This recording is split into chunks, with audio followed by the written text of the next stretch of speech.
And away we go. Hi, it's Dan Kingerski here on the Pittsburgh Hockey Now platforms, both the Facebook channel and the YouTube channel. Thanks for following. Make sure to like, subscribe, yell at me, sing my praises, what have you. Interesting week, isn't it? I was kind of settling in to do a lot of Penguins prospects work this week, and lo and behold, Jesse Puljujarvi goes and signs with Charlotte of the AHL. Okay. On a professional contract tryout. All righty. And then Puljujarvi spoke with a Finnish outlet yesterday, and we have the story on Pittsburgh Hockey Now, and it just blows up.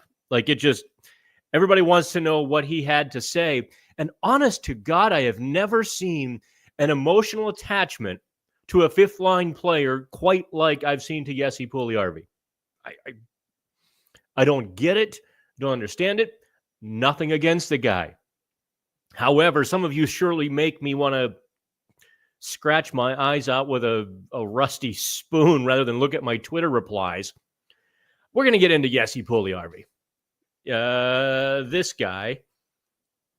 Let's see. How do I do this? Yeah, that guy. We're going to get into that here on the little podcast / YouTube live chat. Of course, here's how the live chat works. I'm the host. I'm the guy who has the opinions and, goes inside and does all that stuff. But this is also your chance to speak, your chance to ask. We go the direction that you want to go. Right? That's how this little thing works. I did get a lot more than I expected. Applications, we'll call it, to co-host the No Pucks Given podcast. And I do want to apologize to everybody because I haven't gotten back to most people. I felt terrible. Like, I don't know what to say to a lot of the applications. And I'm just maybe going to say this in mass. And if you were one of those applications, I apologize that I didn't, send a personal note back. I can be difficult to work with, not because I'm a Christian Bale smashing lights, that kind of stuff. But I bring a lunch pail. And when I kind of want a podcast host, I was looking for somebody who could be, my equal. You have to be strong enough to be able to push back on me. You might notice I'm a kind of a strong-willed person in some senses, but also sometimes have some knowledge that I don't have. Obviously, somebody who has 100 Twitter followers and just starting a podcast hasn't worked in the professional business, hasn't had those guardrails and all of the pitfalls, and hasn't been kind of through that meat grinder. And having not been inside the game, wouldn't have knowledge that I don't have. So I apologize. We're talking to a few people. I think the gig is still open. A referee wanted it, and I was like, ooh, this could be fun. But the schedules, I don't think quite work out. My schedule's a little bit haphazard, if you haven't noticed. So there's that. But we're going to, in this here podcast, we're going to get into quite a bit about what comes next for the Penguins. We kind of got into it last week. I know where you all want to go. Trade deadline. We'll of course touch on that. But I'm doing a lot of Wilkes-Barre Scranton coverage this week, not just calling people on the phone and asking what they have to say, but putting my own eyes on them. I hope that is of value to you. I think we've been pretty good with our scouting over the last handful of years. I like to think I've nailed it a few times. The one guy who bedeviled me, or I shouldn't say bedeviled, the one guy who is really exceeding my wildest expectations and projections from the first time I saw him was Owen Pickering.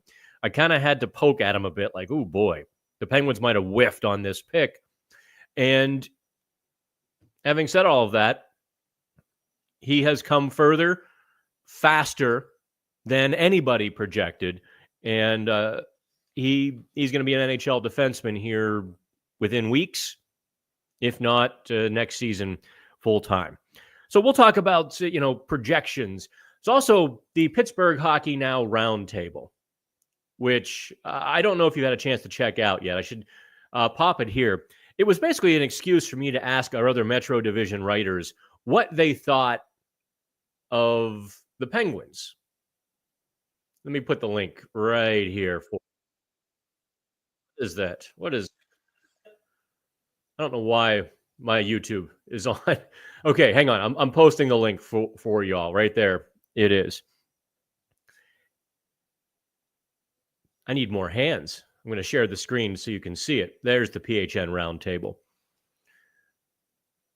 So we're going to dive into that and where it all goes.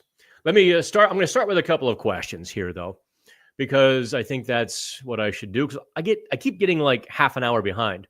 Black Swan and Jennifer and Jay. All right, let's start with Jay as the first question. I got misty-eyed last night. Yeah, you see Mario come out. The only two names at the Bell Center chanted incredible legacy for Crosby. I'd say so, wouldn't you? Just unbelievable that they did that. Can I confess something to you? I missed it. I was rewatching Dexter. I was like, I'll jump into the game in the first period, or I don't need to see the whole run up to it and the game and the announcements and all of that. And those SOBs, they bring out Mario. That was well done, NHL. For as critical as I've been of this tournament, kind of not having any real merit, that was really, really cool. And I did rewatch it back. I can only imagine my surprise had I been watching it live and the big guy comes strolling out. Michael, hey, Dan, just wondering if the Pens were ever to trade Letang, what would his trade value be? Boy, we're hitting it right off the bat today, aren't we? Michael, I think that's actually a great question. And I'm debating how much I want to say in this very moment.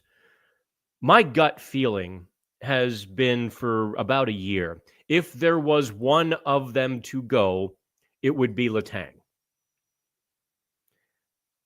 My gut feeling has gotten stronger on that, not because Letang is unhappy, and I don't want to in any way direct you in that way. There is, I think there's a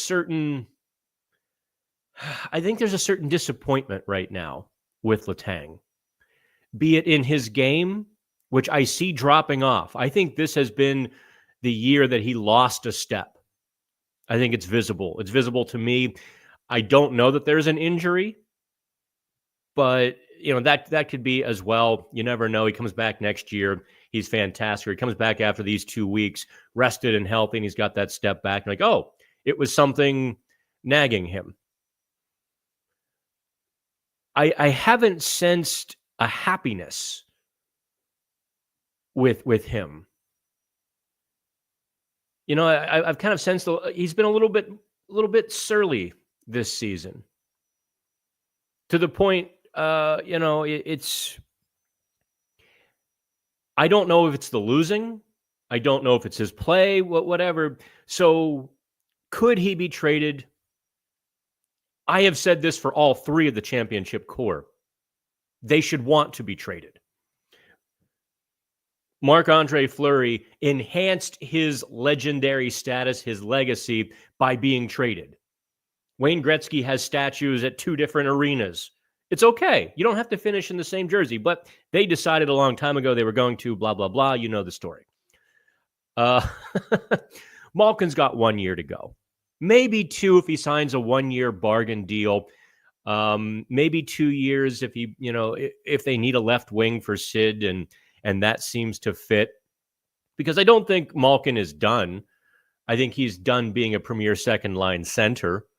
And I don't think you want him playing third line center.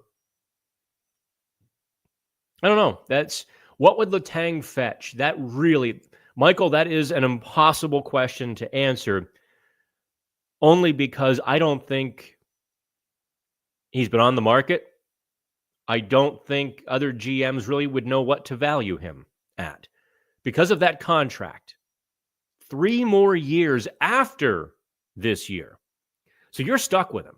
You trade for him, you are hell or high water stuck with him. From that standpoint, I think the Penguins would have to eat half of the salary to get anything in return. Not because Letang is a bad player, just because the risk factor is level 10. And as I talk through all of this, and obviously you see me working the wheels here, it becomes a very difficult thing because, first of all, he's got a no movement clause. So he chooses. If he agrees to be traded, he's not going just anywhere. He's not going to Winnipeg. 1 second. Although it would be kind of nice to see him do the reverse Paul Coffey and go to Edmonton, right? That would be kind of interesting. They also need a right-handed defenseman, just saying. So your options are limited. If you do, if a trade, becomes reality, he has full control. So those 3 or 4 teams that he would go to know that the offer gets cut in half because they're not bidding against anybody. Risk factor, they're not bidding. Here's one thing I don't think we've talked about before, and that is the public perception, the ego factor. Let's just say any one of the 3 gets traded. They need to be traded for a premium because the Penguins organization would know if they didn't trade them for a premium, there's going to be a fan backlash. There's also going to be a player backlash. Like, that's all I'm worth? No. I'm not really helping you by being traded. I'm worth more than a second-round pick. So, let me clarify that last statement. I'm worth more to you than a second-round pick is. So, for all of those factors, it's so difficult. But if he were to be traded, I think it would be one of those hometown things where, hey, we wanted to do right by Chris, let him spend the last couple of years of his career here or there. And I think a hockey trade would be best. I think at that point you're taking, let's just say, oh God, I'm going to get in trouble for this, Edmonton. Like a Jeff Skinner and a second-round pick. You're taking back a salary they would need to offload. You're getting a little something of value, and you're getting an asset. I think that's where, because of the risk factor, I think that's what Letang would be worth. Now, do not report that I said the Penguins are going to trade Chris Letang for, don't, no. You get what I'm saying. I'm putting, the constructs of a deal in layman's terms there. Michael thinks Crosby is the greatest Penguins player of all time. Michael, you must be younger. Anybody who saw vintage Mario through the 80s and early 90s, my God, as great as Crosby is, Lemieux could do things that nobody else before or since has been able to do. Take Connor McDavid's best game. That's where Mario lived for an entire season, actually. Just 6'4", 200 and some odd pounds against competition that was 5'10", $180. and to have the hands on the hockey IQ and Mario was just something different. Gable Fisk. By the way, I finally figured out what GOVP host means. Get out the vote. We're not going to talk isn't it interesting that the media singing Sid's praises this week are the same ones who did anything possible not to give him the Hart Trophy? Good point, my man. That is absolutely 110% true. Let's go to Big Joe. Hey, Dan, hope you're enjoying your little break. Not much of a break for me. I've been back and forth to Hershey. I'm heading to Wilkes-Barre tomorrow morning. In fact, I might even head there tonight if I can get a one-on-one with a couple of people Friday morning. My lovely Motel 6 and Celebrity Resort Center awaits. By the way, this is how crazy some of the places I travel to are. The last time I checked into my Motel 6 there in Wilkes-Barre, there's a couple with this aquarium and a python in the aquarium trying to check in. And the people running the hotel are like, you can't bring that in here. Like, but this is our pet. We'll pay the deposit. And the people were like, no, we don't want a snake in our hotel. I excused myself, went back to my car, mostly because I didn't know how long this was going to last. I didn't want to have a front row seat to, having to testify in court for, a crime or something. They did not check in. They brought the snake aquarium out to their car and went back inside. I don't think I want a snake in the next room either. Anyway, seriously, you all should pay to travel with me. The stories I write about are the ones that I can write about. Some of the stuff I see. Stepping over piles of on the Philadelphia subway. That was fun. Actually, watching the guy leave a pile on the Philadelphia subway. That was interesting. At least he apologized. Mid dropping. Sorry. Good God almighty. Anyway. Hope you are enjoying a little break. I'm sure you still super. I wanted to know how entertaining that Wilkes-Barre game was. I've seen some of your tweets. It looked wild. That was old-time hockey. If you didn't follow me on Tuesday night, the Penguins and the Wilkes-Barre Scranton Penguins and Hershey just went at it. The last game they played was January 29th, and the Penguins won that game 9-0. That was the game Ville Koivunen had 4 goals, and somebody else had a hat trick. Was that Ponomarev had a hat trick? Regardless. Hershey is the defending Calder Trophy champions, 2-time. So they're kind of a proud group, They get just smoked. They had a few things. By the way, quote of the millennium. Todd Nelson is the coach of Hershey. And in the previous game, Hershey had been shut up 5-0. I think by Lehigh Valley. Doesn't really matter. Coach rips his team publicly and says, we were dead from the butthole out. I've never heard those words put together before. Needless to say, Hershey rolled into the game against Wilkes-Barre in Hershey. Giant Arena is a great place to watch a hockey game, by the way. They had like 6,000 or 7,000 people for a Tuesday night. It was incredible. Plus, the people at the Hershey Arena treat you just unbelievable. Like, hospitality is genuine there. It was craziness. By the end of the first period, the Penguins were getting a power play. That wasn't good enough for Ponomarev, who just goes racing across the ice, flings himself into a pile, and boards somebody so hard it dislodges the glass or breaks it. They have to replace the glass. However, while the crew is replacing the glass, fights break out all over the ice. There were 2 fights, like genuine, drop the gloves, throwing fights. Dan Renouf and Nikolai Knightsoff, the Penguins defenseman. Knightsoff, sorry. And so they go to the box. Ponomarev gets ejected for boarding, 10-minute misconduct. It was just so stupid. I don't know what he was thinking. And Ville Koivunen gets a 10-minute for abuse of officials. Another Hershey player also got abuse of officials. Those two were yelling at each other, so the refs didn't really know what to call. So you both get 10 minutes. And the game really didn't settle down after that either, despite Hershey playing with 10 forwards, because 2 of theirs got ejected. 1 defenseman and 1 forward for the Penguins get ejected.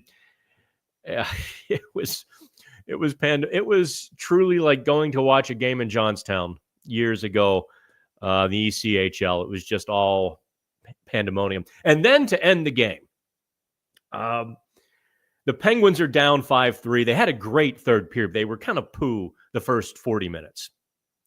Kirk McDonald ripped his team. You can't show up for 20 minutes and expect to win. So the Penguins give up an empty net goal. It's 5-3 with like a minute 20. McDonald just leaves Blomqvist out of the net and says, go for it. Well, they score a goal. Valtteri Puustinen gets a softie. I mean, there's no 2 ways about it. Kind of a backhand that should have been stopped. All right, 5-4. Interesting. 50 seconds to go. Penguins are working without the empty net goalie, or with the extra attacker. That's what I'm trying to say. They score with 2.2 seconds to go. Boris Tkachuk kind of has his stick up, like defending himself from a shot that gets deflected. The shot either hits his shaft kind of by his hands, which was right even with the crossbar, and goes in the net. Referees, I think correctly, call it a goal. So the Penguins have tied it with 2 seconds to go. Referees huddle because clearly the guy's stick is up in the air. Where does it hit? Well, they have no idea, by the way. There is a rule in the AHL because you can't video review that play because not all the arenas have cameras that would make a review possible, or at least plausible. The Hershey folks start showing the replay. They start like showing the one angle that seemed to show the puck hit the stick maybe that far above the crossbar. Inconclusive to all of us sitting in the press box, by the way. And they keep showing it and showing it and showing it. Now, there's a whole nother angle from behind the net that actually shows the puck hit Tkachuk kind of like shoulder, face, and go in the net, which would be a legal goal. And you could catch the referees looking up at the video replay to make the call, which would be illegal. It was illegal. They wave off the goal. Doesn't matter if it's legal or not. They wave off the goal. Penguins lose 5-4, and it was the Wild West. Yeah, it was as enjoyable to watch that game. I learned more about some of the Penguins prospects in fighting through the malaise and the melees and the nonsense than I would have a normal game on a Tuesday night. I kind of learned who had some guts to go through that and who was standing up for their teammates and who was willing to go for it. And I'll tell you what, the Penguins have a crop of prospects not afraid to get their hands dirty. Those Finns they have down there, Koivunen included. Yeah. Curious if anything about Avery Hayes stood out to me. Yes, Avery Hayes is going to be one of those guys who I think he will get an NHL shot. It won't be long and it won't be serious. But it will, yeah, he's on his way. He just finds a way to stand out in hockey games. The puck seems to like him. He seems to like it, and he gets in himself in good spots. And he finds space, and he creates space. And he's not bad defensively. He plays hard for 60 minutes. There's a lot to like about him. His ceiling is kind of lower. His size is a problem. But, hey, yeah, he could be one of those Cinderella stories. No question about it, Jay. If you're gonna champion somebody down there, there's a lot worse you could do than Avery Hayes. My apologies. Jack Oakes says, you knew Crosby would do something special when they brought out Mario. As a Canadian, get ready for the calls to get Crosby out of Pittsburgh when this tournament is over. I think Sid has pretty well quashed those, right? They can call all they want. He's not leaving. Michael comes back. What's your opinion on Jari recalled?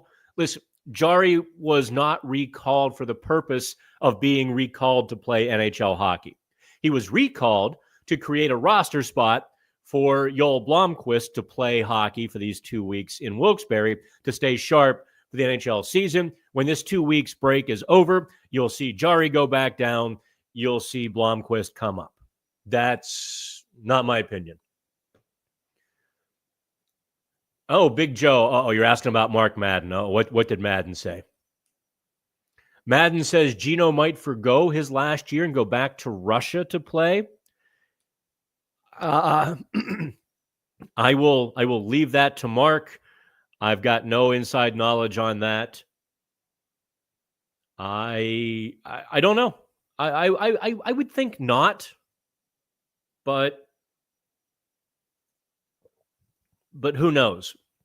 I think that was the plan when, recall during the pandemic, Malkin and his wife gave an interview to a Russian publication.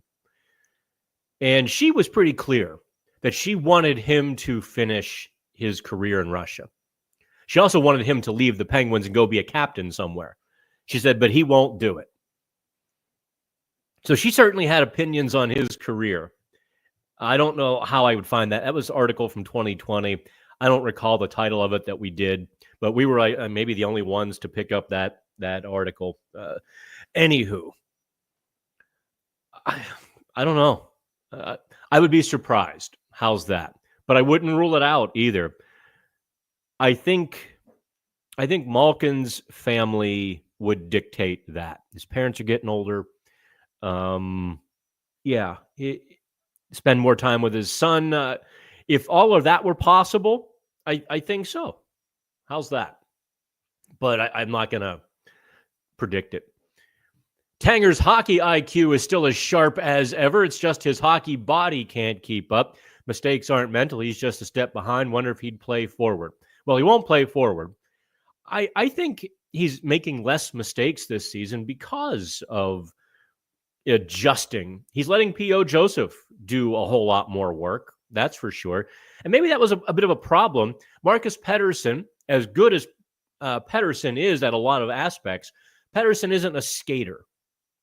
Having Joseph beside him, I think, opens up Letang in certain ways as well. So I think that's a better pairing. Believe it or not, I think P.O. Letang is a better pairing than Pettersson and Letang. But yeah, I think Letang is playing fine. But yeah, he obviously can't do some of the things. Wake up, Letang is horrible and has been for 6 years now, says Terry Easton. I mean, I can't stop your opinion. Clearly, you've married that opinion. Anyway, if you think Letang is horrible, I mean, I wonder what you're doing here. Like, this is kind of a next level hockey show where we get into real details and hockey conversation. That seems like a Twitter hot take. David Knight, Sid isn't going anywhere. Stop with all the nonsense. Absolutely. I hope I made that clear that I dismiss it. Let's see here. I've always thought Letang would be a great forward. Let's go to Damon Gomes. Jesse P is Zohorna. Zohorna is Jesse P. That's not bad, actually, because they both had high points.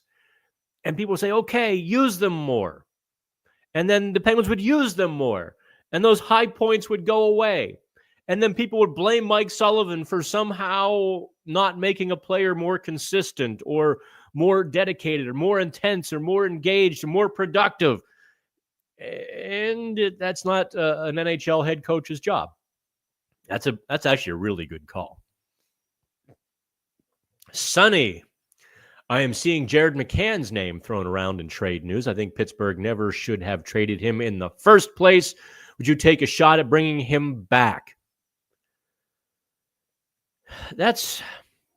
No, I don't think the Penguins would bring him back, only because it would cost them assets. And McCann is a big-time scorer on a team that doesn't have other big-time scorers. I think with the Penguins, for the Penguins to give up an asset for him, he is 28. You're talking about 6 years. If they got him on the cheap, sure. But I think that I don't think he would fit with their arc. Having said that, I still campaign for Mitch Marner to come to Pittsburgh, who's the same age, only because I think Marner would ease the transition, if not lead the transition to the next phase. Gable's back. Who's the guy from the Jágr era that would have caused the kerfuffle that Puljujarvi did? I'm going with Yuri Slager. I don't think Penguins fans were able to group together and be so monotonously stubborn back then. But let's just say they did. I assume by Yager era, you mean after Mario. So we're talking like 1998 to 2001. Boy, the Penguins were a collection of nobodies back then.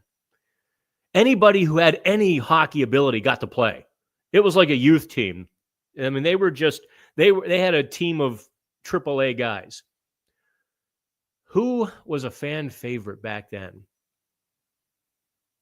That's a good question. Would it have been Ian Moran? Andrew Ference should have been that guy. I thought Andy Ference got short shrifted and sent out. And you saw what Andrew Ference's career became. If, Canadians might know more than Penguins fans. Ference was the captain of the Edmonton Oilers through this whole rebuild from like 2000. When did he become the captain? Regardless, he was in Edmonton for a solid 10 years as they were getting number one picks, and Ference was the leader of that team. Great guy, too. Really great guy. Jay asks, is McGroarty's stock rising, falling, or staying the same? Really good question. I didn't see a whole lot from him in the Hershey game. So I have to go back tomorrow and Saturday, spending my Valentine's in a hockey rink. What are the odds? Kind of fitting, isn't it? I don't know. Honest to God, I don't know. I would probably stay the same, which is a bad thing. You want to see his stock rising at this point, but it's not. That much I can say. His stock is not rising, which is a bit of a problem. Josh asks. Josh has a picture of his girlfriend. He's like kind of hiding behind her. From what I can see, Josh, that's a good move. I'd hide that face too. I'm kidding. Josh asks, does Jari have to go through waivers again when they send him back down? No, he does not, because he won't have been up here for 30 days or 10 games. Gaming Oddity, are there going to be more baby Pens in the team next year? Or are we still a couple of more seasons out from that? Well, there will be more next year. That much is almost guaranteed. In fact, let me share. I need to jump over here and share the live chat. I forgot to. That's wonder why the numbers were down.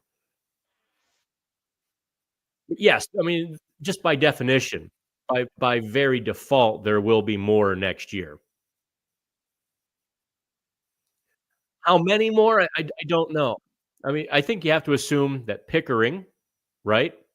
Pickering will be on the team. I would assume Ponomarev will be. I've greatly downgraded him.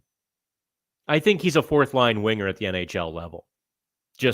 And if he does more stupid things like he did the other night, he's not even an NHL player. You can't have a guy taking a penalty that they took like that. That was just grade A boneheaded. Let's see. I think McGroarty will be. I think they might let Tristan Brose marinate a little longer, making him a two-way centerman.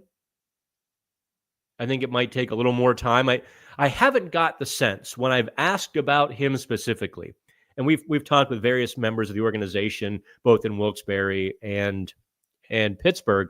When I mention him, I get encouraging reviews, but not glowing reviews. You know what I mean? Like there's a difference. Like, oh, he's working on this, he's working on that, he's improving. I don't hear, oh, he's been doing really well. So from that standpoint, I don't know. I think Ville Koivunen will be an NHL regular by mid next year. Then again, the leap he has taken from December to now is gargantuan. He took that big step. He's playing with assertiveness and confidence that he didn't play with in December. Whether he was thinking or timid, just kind of not sure of himself back in December. We didn't grade him well, if you remember. I graded him very highly, even when he had a bad game on Tuesday night. So Koivunen will soon be here. I think Harrison Brunick might be on the team next year. boy, he came within a whisker of making it this year.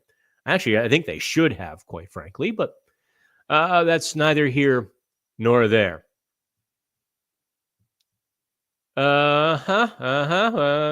Business-related email. Do I want to give my email out? You know what? Send me a DM. Don't, I'm not giving my email on this because God knows what I'll get. I'll get all the Puljujarvi haters just flooding my inbox. Brendan, glad you had time to get down to Wilkes. I love your prospect coverage and insight. What did I see from Rutger and Bros? Specifically, it seems like they have some chemistry when they play together. Yeah, they had a bad game Tuesday. Tristan Bros is coming back from mono. He missed, what, a month or more than a month? So he has to regain his strength, his timing, his hockey legs. I'm not grading Tristan Bros just yet. That line had a little spurt in the third period. Otherwise, I didn't like their game. But that was one game, one bad game, team-wide. And so, I didn't even put them in the analysis that I did Wednesday morning, just because of that. I didn't want to lead people astray. And I thought if I mentioned that they were not good Tuesday night, people would have extrapolated that or thought I was saying that they're not any good. I have to be careful what you all do with some of the things I say and write.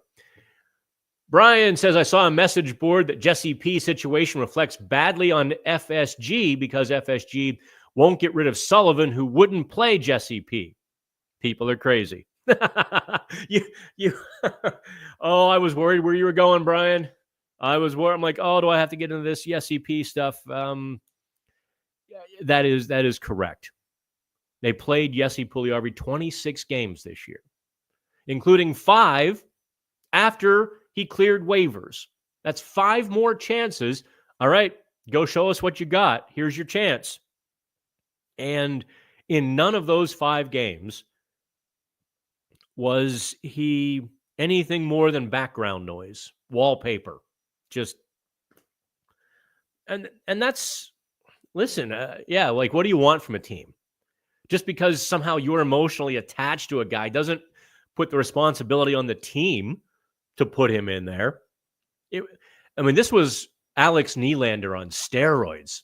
It was craziness. Michael wants to bring back Cody Glass. He's not always on the score sheet, but his play is great lately. Cody Glass is an interesting case. I don't know what they'll do with him. His advanced analytics are through the roof. No matter what line, no matter what position you put him in, that line gets scoring chances. And yet somehow, those lines that get more scoring chances, more high danger chances, more puck time, get scored upon more than they score. I don't know what to make of that. I think Cody has to get inside the dots more. I think he's playing too much of a perimeter game. Having said that, I think there's a lot of potential to tap there, and I think he's got to get a little bit of an edge. I think he has to commit himself to being a little bit angry and a little bit more assertive. Some guys can do that. Some guys never could. I think he can. I think he's got value. Yes, you bring him back, but no, you don't give him a qualifying offer because they would have to meet or exceed his $2.5 million. And I don't think that would be wise. Even with a spike in a salary cap, I don't see him as a $3 million player. At least until he taps into a lot of what he's got. I mean, he really can skate. I don't think he does it often enough, but he can really dig into the ice and get to where he's going. And he can really, he's not a big hitter, but he can use the body effectively. There's a lot to like about his game. He just has to really, I think, assert more of it. Do I like the new waiver claim, the defenseman they got from Utah? Until I see him in practice, until I see him in games, I will reserve any and all judgment. I would assume the hockey people have seen him. I would assume the hockey folks and the scouts have a book on him that I just don't have. He hasn't played nearly enough this year for me to have seen him, to have noticed him, and all of that. It's been that way for a couple of years. Black Swan wants the Penguins to rest and will bring some good hockey after the break. Obviously, they need more offense from the second line center. Yeah, whether that's Cody Glass, Evgeny Malkin. Yuck, my coffee got cold. Yeah, they need more offense from that second line. I think Mike Sullivan, I'm glad it wasn't me, decided to kind of mess with a reporter. I don't even know who the guy is. I think the Penguins have a credentialed a YouTube channel. Is one I think. Poor guys, he walked right into it, and I knew it. And I'm like, oh no, Sullivan's going to do it to him. Oh, please don't. Oh, he did. The guy asked, Mike, about your second line. Do you think you need more offense there? And so Sullivan goes, which is our second line? I was like, oh, there it is. Mike Johnston used to do that to me all the time. And it became almost a running battle between he and I. I hope it was good-natured. It was on my part. Where he would do that exact thing to me. Well, which is the second line? And I was usually asking about, Crosby or Malkin back then. That was 2014, 15, before they'd won Stanley Cups and all of, the hierarchy had been established. And the point to that little story is that, in fact, if you look at the Penguins' ice time, the second, third, and fourth line, they're all playing like 12 to 14 minutes. They really are. And so there really isn't a second line. You've got a top line and you've got three lines. You've got a bottom nine on the Penguins. So, yes, they would certainly like a second line to emerge. I'm going to tell you this. I don't think Mike Sullivan entirely trusts Kevin Hayes just yet. I think it's coming, however. I think Kevin Hayes has been playing some really good hockey over the last month. Far from perfect. Listen, Kevin Hayes is not a perfect player. If he were, he'd still be making $7 million in Philadelphia, not 3.5 on his second team, third team, counting Philadelphia. I think Kevin Hayes has been creating offense. I like the chemistry that Hayes and Drew O'Connor had.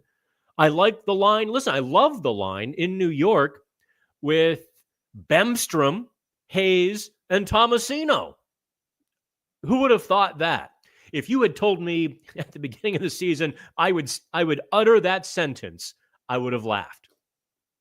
But I would say, oh, they had a fire sale, did they? And those were the only guys left. But it was really good. So I foresee if Evgeny Malkin remains out, and he's not supposed to be, but let's just say for the sake of this argument or conversation that he is, Kevin Hayes, I think, should be the guy to step into that second line center role and turn him loose. Any idea if or when Mikhail Ilin will come over from Russia? Haven't taught. You guys are digging deep here on the prospects. I am not an expert on some of, in the deeper pools. I think anybody who claims to be is probably pulling your leg a little bit or inserting a lot of hope where evidence should be. You never know with the Russians. You just, honest to God, you don't. Who would have seen Sergei Murashov coming over when he did? That wasn't supposed to happen. And I think Ilin was supposed to be able to come over already and hasn't. So it really comes down to my gut feeling anyway. There are obviously a lot of political pressures, which might be ending this week. Let's hope. And it kind of comes down to what the oligarchs who run the KHL want. If they want a player to stick, magically that player really wants to stay in Russia. And we'll leave it at that.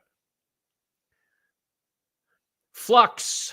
After seeing how active Karlsson was on joining the Rush and making plays for Team Sweden, is the system in Pittsburgh handcuffing him? I'm going to give you two answers on this and let you sort it out, Flux. One, I would say that Karlsson might feel that way. A little bit. Not a lot, but a little bit. 2, I would say the coaches want him to do more of that. They want to see Erik Karlsson go nuts. They want to see Erik Karlsson take the puck and dominate and do all of those things, because then they can really unleash him with the second or third line. They can be defensively responsible. They can cycle high, let Karlsson go low, sometimes get that fourth stick in the play, and probably score quite a few goals that way because Karlsson still has it. But he hasn't. You tell me. If you can figure that out, I think the Penguins coaches would like to hear from you as well. JR, why is it that Sid leaving the Pens?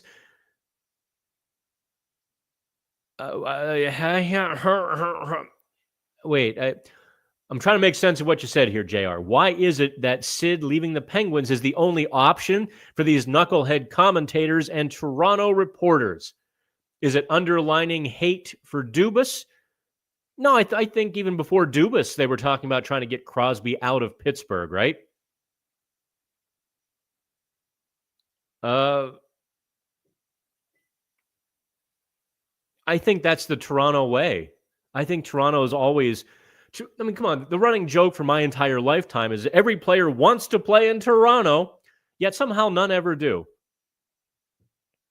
And I guess that's the best way I can put it. They're always...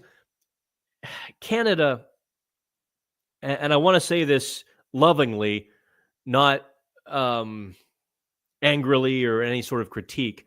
Canada is provincial, very provincial, especially in the hockey. You've probably seen Miracle, and that's the best way I can describe it, is there's that rivalry in Miracle between the Massachusetts players, the Boston crew, and the Minnesota crew, right? Canada has 6 of those rivalries. You've got your Western Canada boys, your Saskatchewan farm boys, your British Columbia kids, Manitoba, Western Canada. They play one brand of hockey out there. You've got your Quebecers. And I guess because Sid was Nova Scotia, get lumped in with the Quebecers, the beauty, the grace. They play a different kind of hockey. Defense? We don't need no stinking defense. That was the Quebec Maritimes Junior Hockey League for 50 years. You realize, by the way, Mario still owns the single season QMJHL scoring record with 282 points in 70 games. 133 goals in 70 games. Can you imagine watching those games? Anyway. And then you've got the center of the universe, Ontario. And so 4/5 of Canada looks at Ontario. Actually, I guess the population of Ontario is probably half or more of Canada. So they look at everybody else with a sneering eye, and everybody else looks at them with a sneering eye. So you've got those little provincial rivalries in which, of course, Sid would want to come and play with Toronto. Or, of course, Sid would want to come to Montreal. It's the greatest hockey in the world. It's better than those other Canadian hockey teams, or it's a better brand here. And while those rivalries are far lessened, far less than they used to be, they still exist. No question about it. Do I see St. Ivany being moved? No, I don't know why he would be. He's having a bad year. No two ways about that. He's having a bad season. You don't throw the baby out with the bathwater. If he doesn't improve next year, if he had that sterling season where he put it all together, confidence is high, and for whatever reason, can't figure out how to, redo the Rubik's Cube, if you'll let me use that weird analogy. If he can't put it all back together again, then he just becomes a permanent AHL fixture. Having said all of that, if a team wanted him to be a throw-in in a deal in which the Penguins were getting what they wanted, say a young player, say one of the Buffalo three who's kind of knocking on the door. And Buffalo said, hey, we're pretty close. You toss in Jack St. Ivany and we'll call it a day. Yes, because St. Ivany has that right-handed stick, which is infinitely valuable right now. I don't know why more kids don't learn to play right-handed. Most kids are right-handed. I know the top hand's strong over the, all that stuff, but good gosh, if you're right-handed, learn to play. Like we all played street hockey right-handed. You couldn't buy a left-handed Milek hockey stick in the 80s or 90s because no one carried lefty sticks. You had to take your big right-handed stick and bend it and bend it and bend it, and maybe even get like a blowtorch and kind of melt the plastic a little bit and bend it some more. Not that we ever did that, just to see what would happen. we had so much more fun in the 80s and 90s than you kids ever did. We used to build bike ramps with plywood and concrete blocks, and our mothers knew about it. No one stopped us. Mothers were like, well, someone's going to the hospital today. Hope it's not my kid. That was childhood. Any updates on Brian Rust? Well, no, they're all on vacation. Brian Rust was put on IR only because they needed, they wanted to call up Ponomarev. And by doing that, Rust will have been on IR for more than a week, so he'll satisfy that requirement and have only missed one game. Mike Sullivan said specifically he was expected back after the break. So there's that.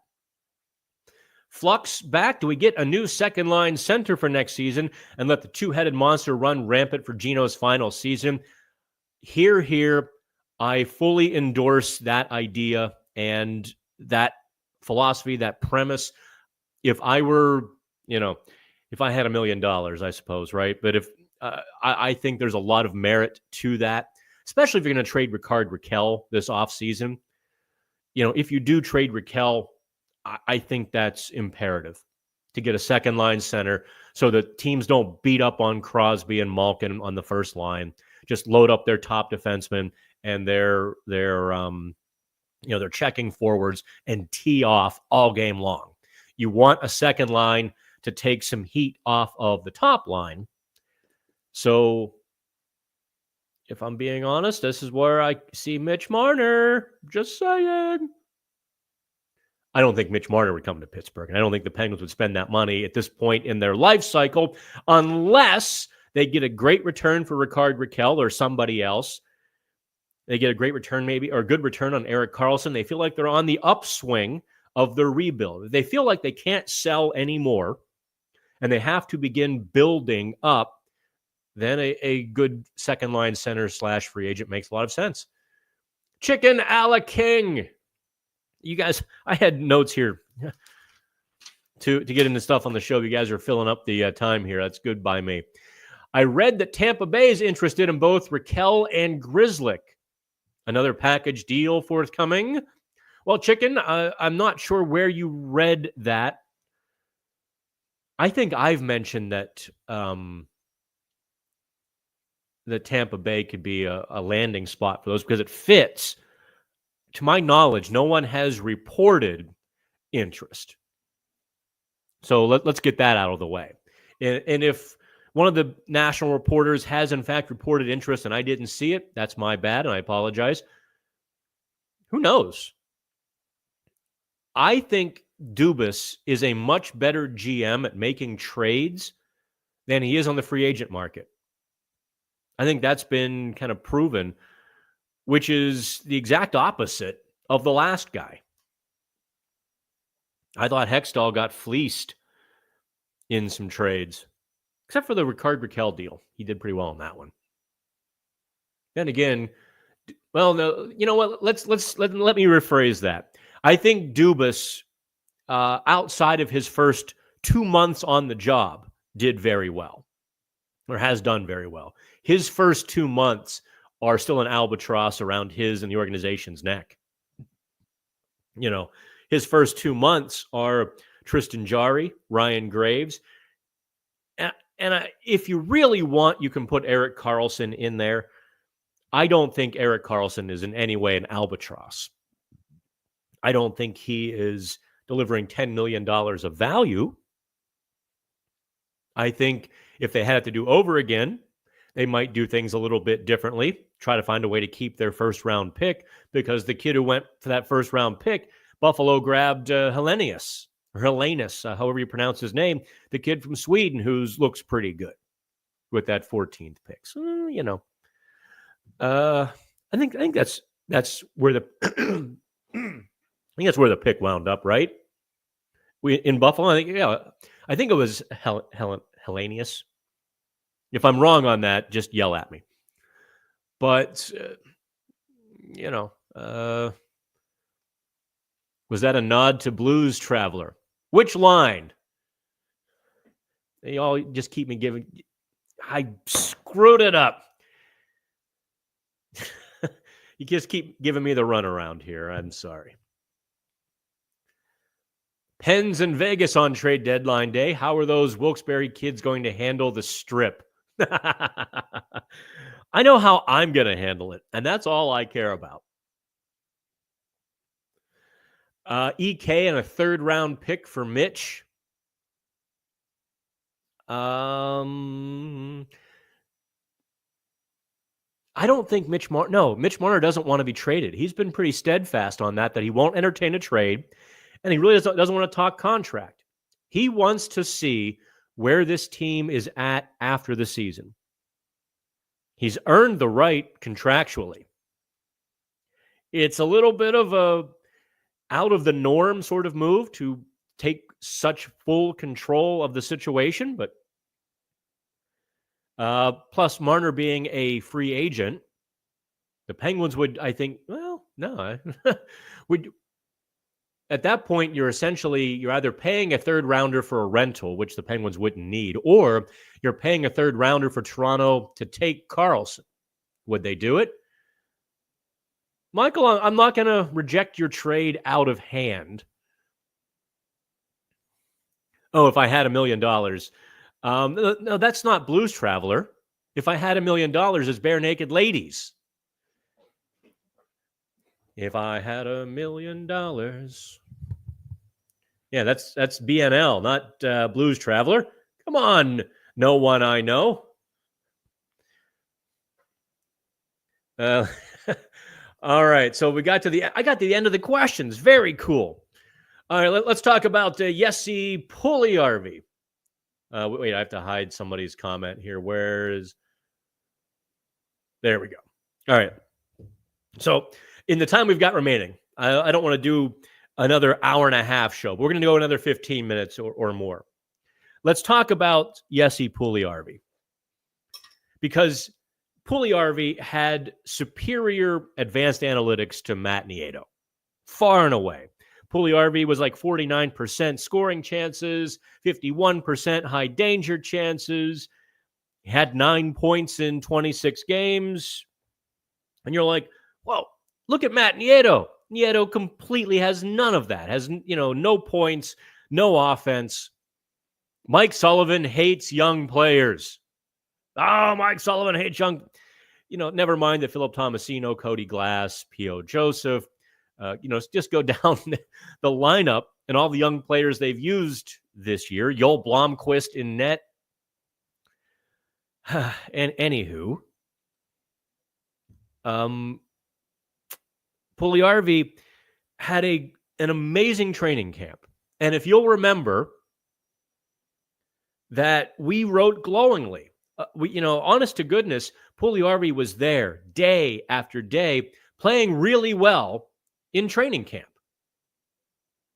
and the preseason. When he played in the preseason, he brought a lunch pail. It looked like he had put the pieces of the puzzle together. He surprised the Penguins. Make no mistake, I don't think he was part of the projected 13 forwards. He really wasn't. Some injuries created some spots. They got to keep Rutger McGroarty for, a moment on the NHL roster, and they got to keep Puljujarvi. It was a nice situation. Puljujarvi has some good games in October. Nothing compared to the type of effort and determination he put forth in the preseason, but good. And then he didn't. And then the games got more serious. The games got more structured. And his line was scoring, but he wasn't really a factor in it. His defensive work was shoddy. Matt Nieto gets healthy in November. So Puljujarvi has now had basically a 6-week run in which to prove he's an NHL player and worthy of that sweater. Nieto gets healthy. Well, Sullivan puts Nieto on that fourth line, and oh my, it clicks. It's not going to score goals, but that fourth line from the Penguins is tough to play against. Very good defensively. They're very good penalty killers. Except recently, last month, they've kind of gone sideways. Notwithstanding, no one seems to have put themselves in Mike Sullivan's shoes. It's easy to throw a finger and say, Mike Sullivan hates young players, which is just, it's a bad sitcom trope. He's got flaws. Squatting on young players as almost a matter of principle is not one of them. And so it really came down to this very simple question. If you're leading 3-2 in the third period, who do you put on that fourth line? If you could rearrange your entire roster in the third period to kill a penalty with 10 minutes to go in the third period, if you could rearrange your lineup to protect a 3-2 lead with 10 minutes to go, who do you put on the ice with the fourth line? Jesse Puljujarvi or Matt Nieto? Well, that's easy. That's really easy. It's Matt Nieto every day of the week. So let's talk about the third line. Well, Puljujarvi is a third-line player. He's got scoring ability. Okay. You've got Philip Tomasino, whom the organization wants to see where he goes. Tomasino is a genuine young player, doesn't have 8 years NHL experience. So that spot is kind of filled. Could Puljujarvi play in the top 6? No. So what do you do now? And that really became the thing. And it wasn't like the Penguins coaches didn't talk to Puljujarvi. It wasn't like they just threw him on the shelf and said, go away. They explained what they wanted to see from him. He would go out of the lineup. He would come back in. They didn't see it. He would go out of the lineup. He'd come back in. They didn't see it. On and on and on and on. There were also some things I saw in Puljujarvi's game, in addition to the defensive spottiness, that led me to believe that things were not going to improve. He could be clumsy on the skates, which prevented him from getting to certain spots. It's not a rip on the guy. That's just saying you can get away with a whole lot more in the AHL than you can in the NHL, especially in a defensive role or on a defensive line. And it wasn't as if the player was still bringing a lunch pail. I have no doubts if Puljujarvi showed the same intensity consistently that he did in preseason when he was trying to fight for a roster spot, and early in the season when he was really trying to show, his max potential. If he brought that same eagerness, shift in, shift out, there's no question Sullivan would have made a place for him. That's what you do for someone who does that. But when you disappear, when you take bad penalties, when you make defensive mistakes, and so on and so forth, this is what happens to everybody. Whether you're 22 or 32, if the coach doesn't trust you, you're out of the lineup. So that's the Puljujarvi discussion. Now, why some of you just have to bombard people and accuse and blame and ridicule everybody inside hockey, everybody who covers the team. I mean, good Lord, gets a grip. Okay, Mark, question I should address here. Heard there were many NHL scouts at the Wilkes-Barre Hershey game that I was at. Yep. Is that something we should read into on our end? No. I mean, think about it this way. What else are they going to cover? Where else are they going to go? There were 6 AHL games that night, kind of spread around the country. The Capitals Hershey's parent club, figured to make a couple of bigger moves at the trade deadline. The Penguins figure to be, selling a couple of assets, but maybe a scout can, take a look at Jack St. Ivany or Philip Krall, Mac Hollowell as a throw-in in the deal just for their own organizational depth. So, no, don't. They weren't necessarily there to scout those two teams specifically with, a direct intent, but they were there, they were there because that was the game to scout. And that was kind of all there is. Yeah, definitely people were going nuts on that. And there just wasn't any reason to. Although Dan will always put his foot in his mouth. Given my choice between a medium rare prime cut of steak or my shoe, Dan will forever eat his shoe. Somebody asked me about Trevor Zegras. And I was like, how honest you want me to be? No, they're not going to get Trevor Zegras. But the guy's like, well, why? One of the other media people covers the AHL. And I was like, and I was a bit blunt. I didn't get into, the details that should not be discussed publicly. You hear things through the hockey grapevine and this and that and all of that other happy, fun stuff. I think you and I have talked that people question his work ethic and his duty to his job or his duty to his team over his duty to himself. I kind of go into this a little bit. Sitting 3 feet away are the Anaheim Scouts. Dan, shut up. Then again, I probably said nothing they don't know. I'd still rather not say it in front of them. Like somebody asked me about one of the Penguins prospects, why weren't they in the NHL? And I started my answer only to realize the Penguins coaching staff was walking past me. That one I pulled up. I did not bite the shoe leather on that one, at least too hard. Hey, NES Addict. No one's going to take Ryan Graves. He's got 4 more years. For every good play Puljujarvi did, there were 2 mistakes he was making up for. I kind of agree. I mean, listen, I pumped his tires, and then I properly deflated his tires. Like, what else you want from me? Achari does a lot that isn't on the score sheet. Isn't he leading the team in hits? I know he's leading the forwards in hits. I don't know about the entire team, but yes. It's frustrating to constantly hear complaints just because they don't score. Doesn't mean they're not contributing. Jen, great point. Here's the hockey axiom that kind of succinctly puts your point. If you're not scoring, what are you doing to help the team win? And that influences a lot of coaching decisions.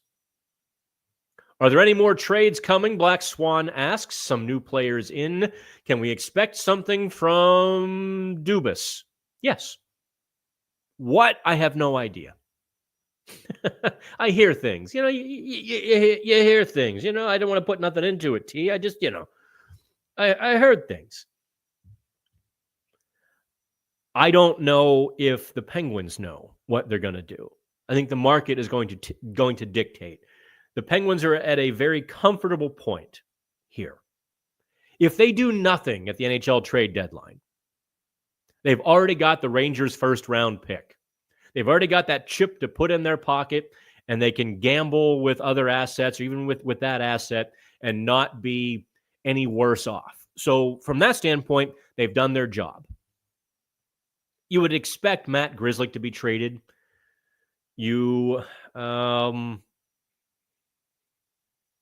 Cody Glass, RFA. Tomasino, RFA. Am I missing any unrestricted free agents? I think if a team were smart, they would come calling on Noel Acciari For what he makes and what he contributes, done deal. If I had a soft fourth line, I'd take Acciari in a heartbeat. $2 million or $2.25 million, easy. Wait, what's oh, they traded Corey Andonovsky to Buffalo?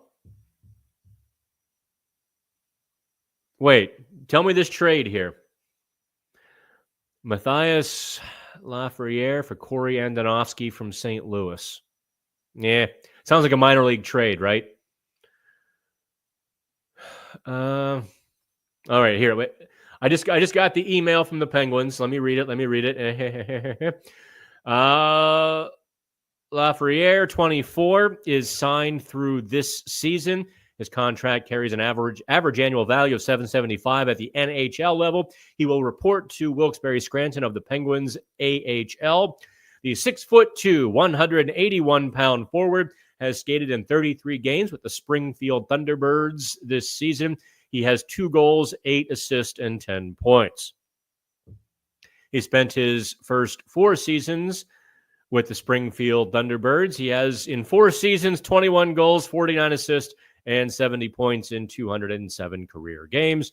Prior to making his professional debut, the Montreal, Quebec native skated in 5 seasons in the Quebec Maritimes Junior Hockey League between 2016 and 21 with Cape Breton and Blainville.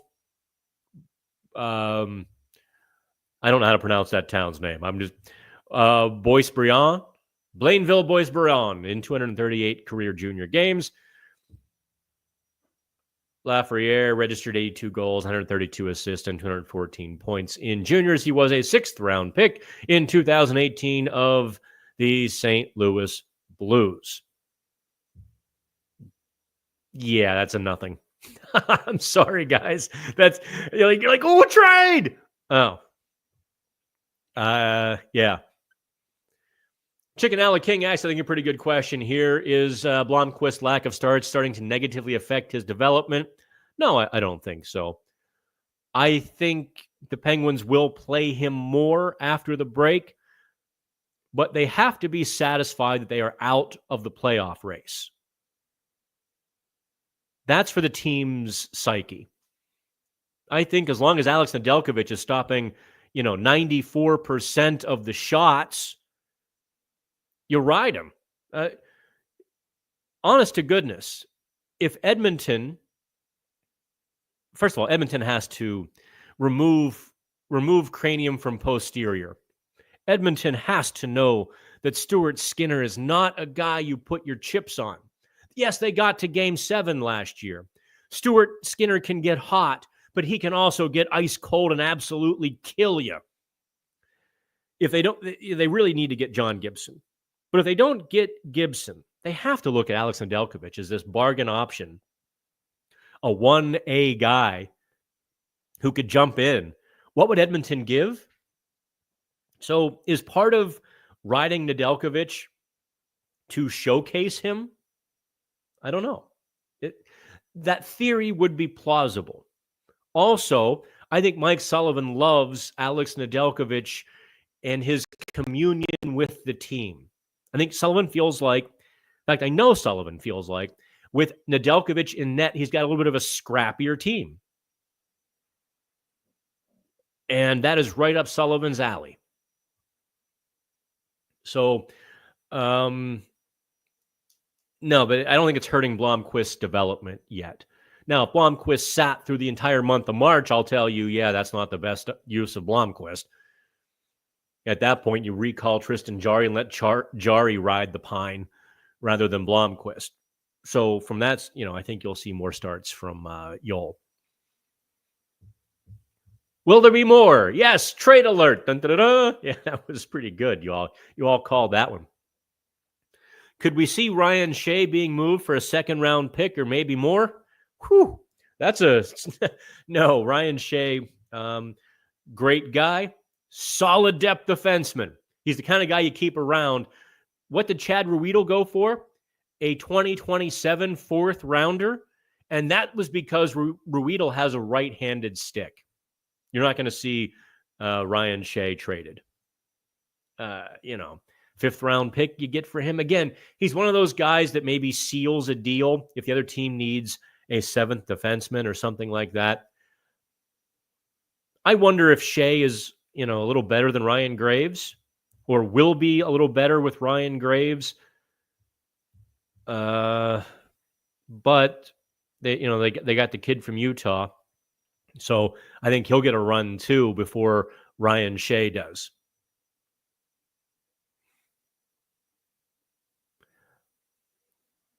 Okay, so that is where we are going to call it. An hour 15, usually about an hour 15. The equipment starts overheating, and I start cutting in and out and all of that happy fun stuff. Kids, it's been a blast. Do me a favor. Before you go, I would love it if you could subscribe to Pittsburgh Hockey Now. This is what fuels these road trips and all of this stuff. Here's how to save $10. Use code Dan10. Subscribe to. I've been thinking about putting these behind a paywall too, or putting these videos just for subscribers. Subscribers who pay like to the YouTube channel or pay to PHN. I've been thinking about doing that, but this is the stuff that keeps us on the road, and this is the stuff that lets me go to Wilkes-Barre and all those fun things, and hire Dave Molinari, hire Shelly Anderson. More are coming as well. So please join PHN Plus. Bye-bye.